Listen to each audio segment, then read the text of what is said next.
Ia, whatalo whatule mawatina ma Tamaitai e whakasaparua e lausunga taitai nove vai la au whapea whatua a penina ia e meisea no Kamupani ma o latou taitai wo fo i maainga o tatou whaitapoa i ngai le nea society tonu o le nei manmalu ia e le ngata i leo lunga o benga whisota inga whatalo whatuai ia o le Manatu Autu po le maule nea tina o le Manatu Autu, ave lo wola mo le Atua.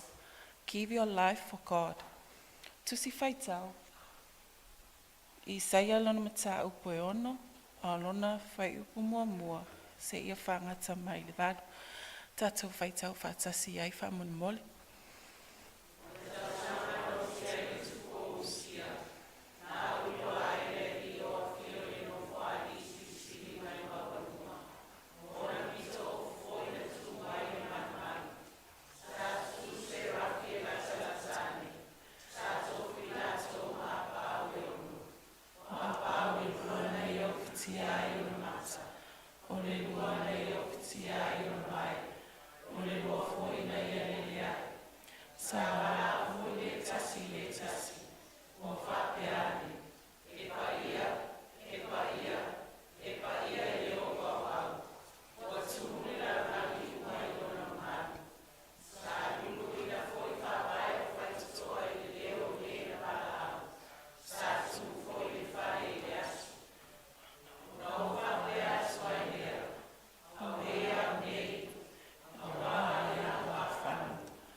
Ona lele mai ai lea ia te au le tasi serafi. Sai ona lima foi le malala. Na ia mai le ofia i lunga o le whatawhaita langa. Na ia whaapa i mai ai no mutu. Mwhapea mai. Whauta. Ua papa i atu le lea i lunga mutu. Ua awe se ina ai la wami o leanga. Whapea le na fuila wa masala. Na o whanua atua i lea i si fonga o lea li o whapea mai. O ai ea o te awi nātu. O ai fōi atu atu o nātu. Na o whapea atua i lea. O au le nei. I nā awi nātua. Ma le matua ua maua mai fōi pe mawhai ontu whaitau mai le matua. E maua mai lea i le mata upu lava lea o lona whai upu e walu. Whaitau whamamole.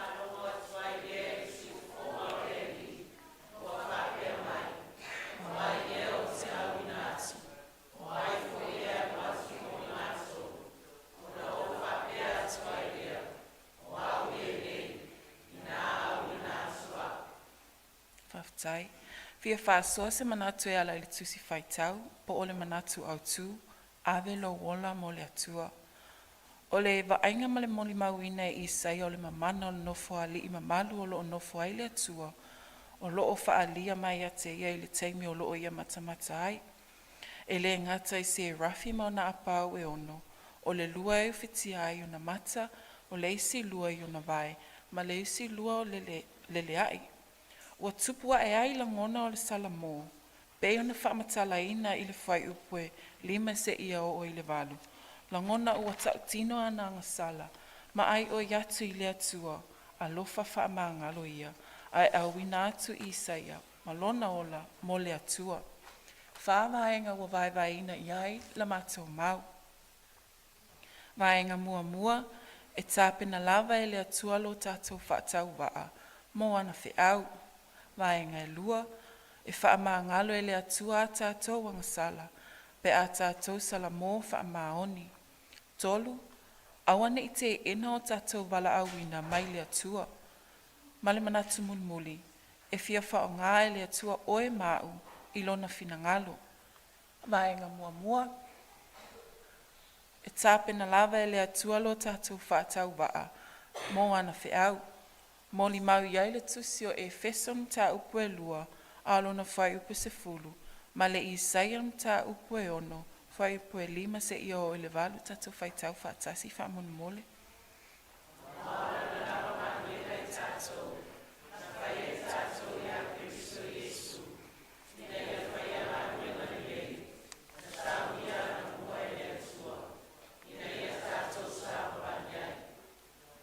whapea atua i lea, a we a le, a wā aia o a whano, o a o tata o utu lea.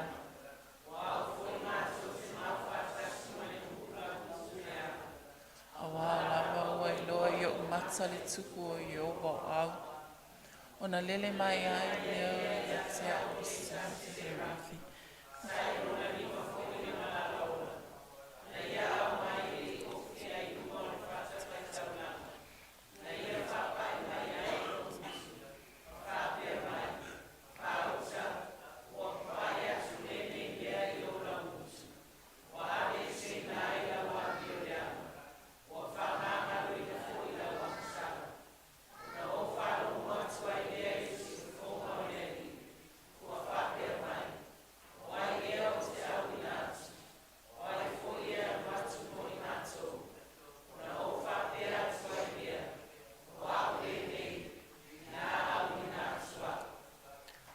O loo whamanatu mai e le apostolo Paulo e ala i le ekale sia i Efeso.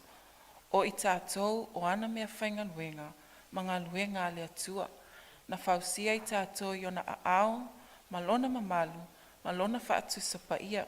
Na whausia o tātou loto, mafau, tino, 5 mawai, tuu i ai male mana waola, e whai ai ana whiau.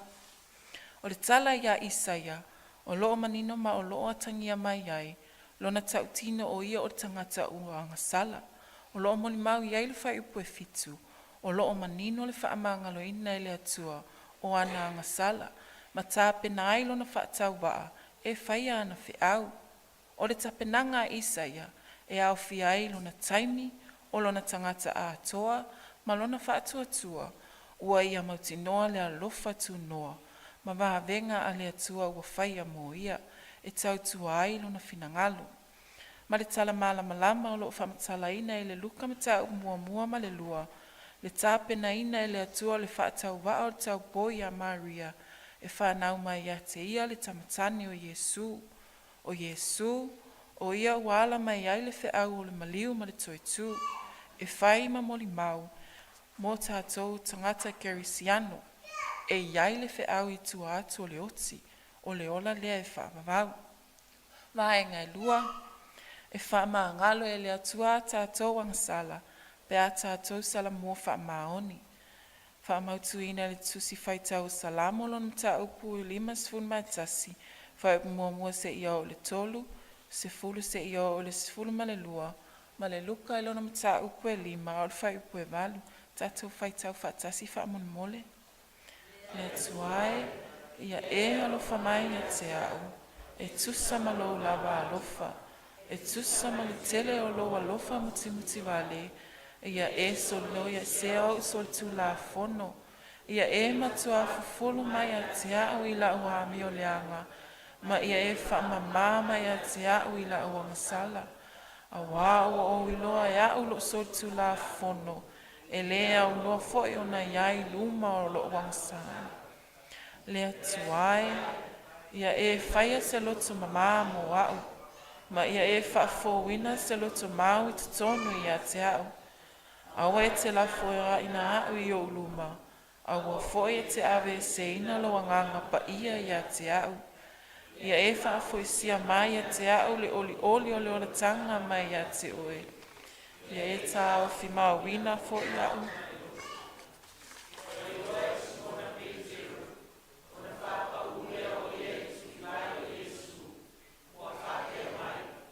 Lea li ie, i nā maliu e se atu ia o e a te au, a wā o le tangata na sala.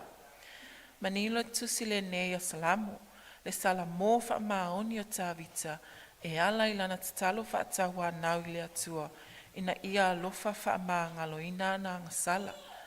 Pe a tātou whaitau manino, ma ilo i upu o loo wha, i winga i upu o loo wha o ngā ina e tā vita i lana tatalo, e whaailoa mai ai le loto ua nuti mamoia. Ua ia tau tino ma le wha maoni, ana solitu la fono i le atua, ina ia wha mamaina.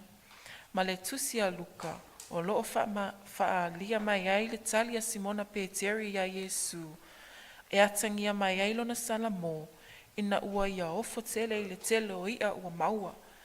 O te iloa sa manatu whaasauwaa Simona Peteru, i le whetalainga Yesu e tutu watu le upenga i le loloto.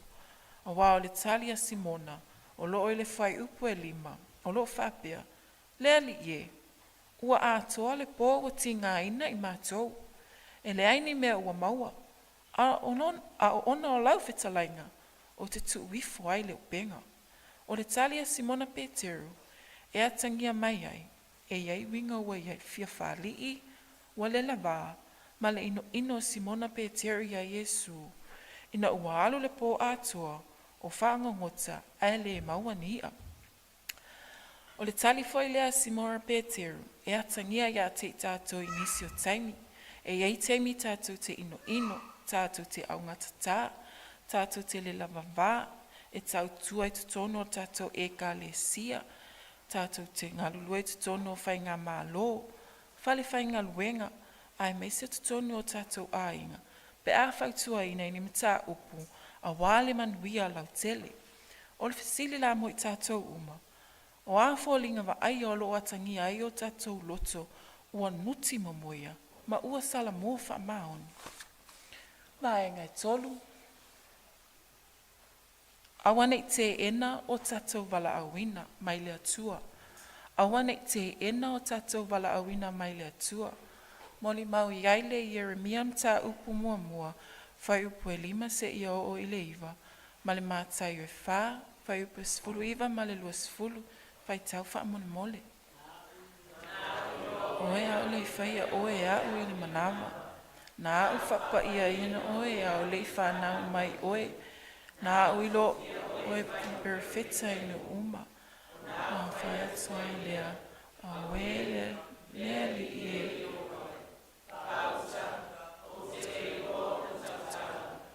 Wa'o le tamaititi. Ona whetala mai ai leo le ali ia te au. Oe te whapea. O wa'o le tamaititi.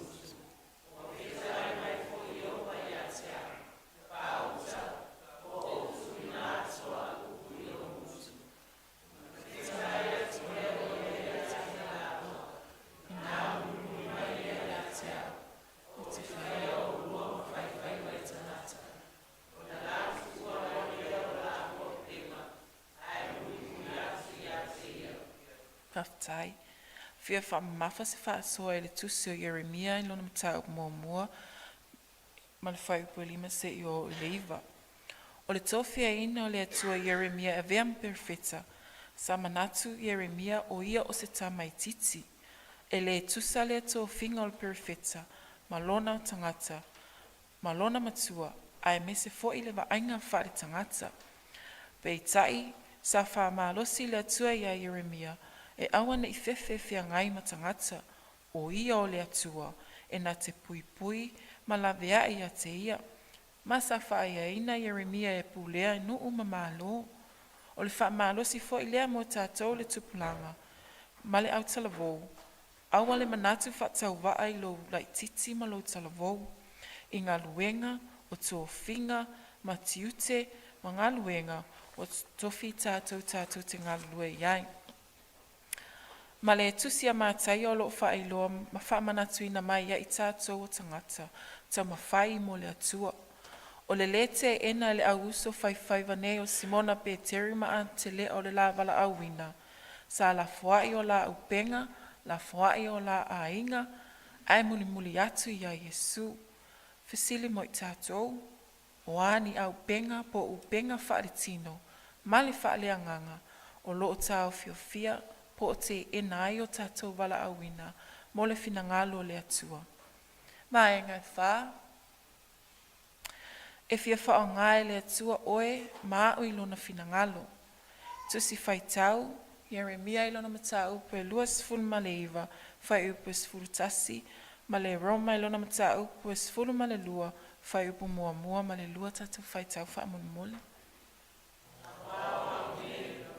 O iloa manatu o manatu ai ate oto, o manatu ile manuia, aele o malaya, o loo fitalai mai ai Yova, e fo inatu ia te oto le unga e iai le faa moe, o le au soi.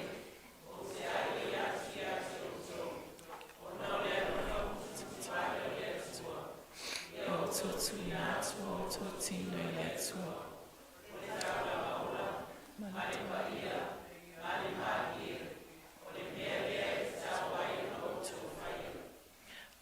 O fo te a fata simalele lanulan, ai peitai.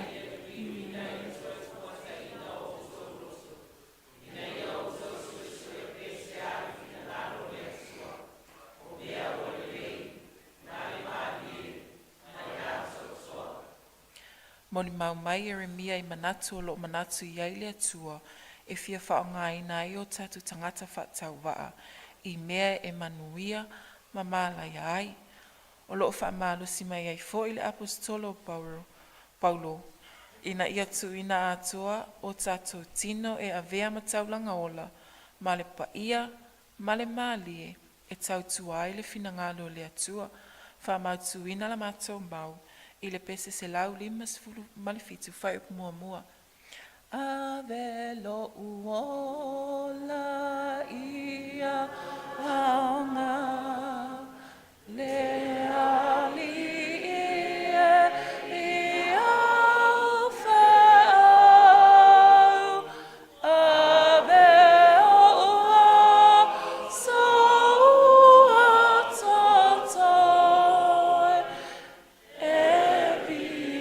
ai o lau a fio.